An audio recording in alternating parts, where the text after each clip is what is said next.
Assalamualaikum warahmatullahi wabarakatuh. Sebelumnya perkenalkan saya Ade Putra Andika dari Prodi Matematika angkatan 2019 Universitas Jambi.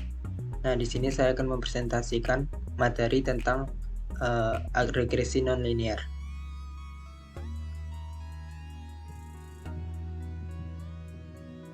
Nah, terlihat di sini analisis regresi terbagi menjadi dua, yaitu analisis regresi linear dan regresi nonlinear. Regresi linear di sini juga terbagi menjadi dua bagian, yaitu regresi linear sederhana dan regresi linear berganda yang membentuk garis lurus. Kemudian regresi nonlinear juga terbagi menjadi dua, yaitu regresi kuadratik dan regresi kubik yang membentuk garis lengkung. Nah, di sini sebelumnya kita akan memahami apa itu regresi nonlinear. Regresi nonlinear adalah suatu metode untuk mendapatkan model nonlinear yang menyatakan hubungan variabel dependen dan variabel independen. Regresi nonlinear dapat mengestimasi model hubungan variabel dependen dan independen dalam bentuk nonlinear dengan keakuratan yang lebih baik daripada regresi linear karena dalam mengestimasi model dipakai iterasi algoritma. Nah, secara umum, model regresi nonlinear ini dapat dinyatakan dalam persamaan Y sama dengan F, X, beta ditambah epsilon. Nah, selanjutnya kita masuk ke langkah analisis.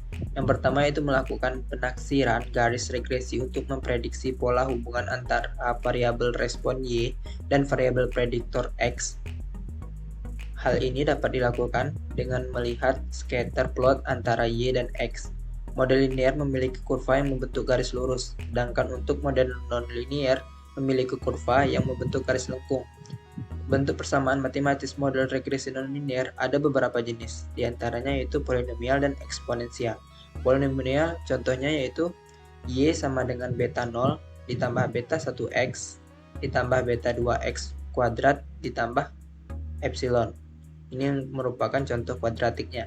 Kemudian contoh kubiknya yaitu Y sama dengan beta 0 ditambah beta 1x ditambah beta 2x kuadrat ditambah beta 3x kubik ditambah epsilon. Dan contoh eksponensialnya yaitu Y sama dengan beta 0 dikali eksponensial pangkat beta 1x ditambah epsilon. Kemudian yang kedua yaitu melakukan transformasi dari bentuk nonlinear ke bentuk linear untuk mendapatkan linearitas dari hubungan nonlinear. Nah, beberapa model nonlinear yang dapat dan tidak dapat ditransformasikan ke model linear adalah sebagai berikut. Dapat kita perhatikan dari tabel ini. Selanjutnya, setelah diperoleh persamaan linear dari hasil transformasi, maka langkah analisisnya sama dengan regresi linear.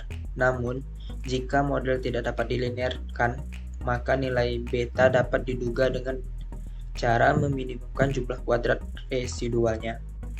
Jumlah kuadrat ini dapat diminimumkan jika turunan pertama terhadap beta sama dengan 0 atau SSE sama dengan sigma dari YI dikurang FXI, beta dikuadratkan untuk I sama dengan 1 sampai N. Dan delta SSE per delta beta sama dengan sigma dari YI dikurang FXI, beta dikali delta FXI, beta per delta beta sama dengan 0. Nah, hasil turunan pertama terhadap beta sama dengan 0 membentuk suatu sistem persamaan nonlinear yang tidak dapat diselesaikan secara langsung, tetapi dapat didekati secara iteratif dengan menggunakan metode numerik. Salah satu metode numerik yang dapat menyelesaikan hal ini adalah metode Gauss-Newton. Metode Gauss-Newton ini bekerja dengan menggunakan pendekatan Dirac-Taylor dari fungsi delta SSE per delta beta sampai suku kedua. Nah, nilai dugaan beta pada iterasi ke I ditambah 1 adalah beta I ditambah 1 topi sama dengan beta I topi ditambah XI aksen XI pangkat minus 1 XI aksen dikali dengan eksponen I, di mana X yang merupakan matriks ini. Dapat kita lihat matriks yang telah terbentuk ini. Iterasi ini dapat dihentikan jika nilai BI ditambah 1 topi adalah isomorfik ke BI topi atau nilai mutlak dari BI 1 BI ditambah 1 topi dikurang BI topi kecil sama dengan 0. Selanjutnya, Leavenworth menyempurnakan metode Gauss-Newton dengan memasukkan konstanta beta. Nilai awal beta I ditambah 1 yang besarnya berubah-ubah mengikuti perubahan SSE.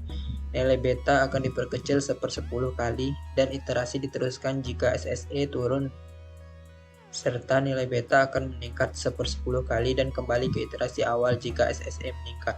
Formula Leavenworth adalah sebagai berikut. BI ditambah 1 topi sama dengan BI topi ditambah XI aksen XI ditambah lambda dia XI aksen XI pangkat minus 1 XI aksen eksponen I. Nah, analisis ini bisa dilakukan dengan bantuan makro, Minitab ataupun SPSS. Kemudian prosedur linearisasi ini memiliki kelemahan untuk masalah-masalah tertentu, yaitu yang pertama proses kekonvergenannya memungkinkan proses kekonvergenannya mungkin berjalan sangat lambat. Dengan kata lain dibutuhkan langkah iterasi yang sangat banyak sebelum solusinya stabil. Perilaku ini tidak sering, namun dapat terjadi.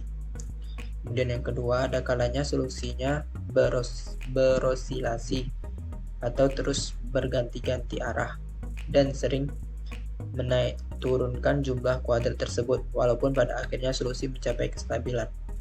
Kemudian yang ketiga, proses iterasi tidak konvergen sama sekali atau bahkan divergen sehingga jumlah kuadrat kalian ini naik terus tanpa batas. Sekian penjelasan singkat tentang materi regresi nonlinear. Salah dan janggalnya saya mohon dimaafkan. Assalamualaikum warahmatullahi wabarakatuh.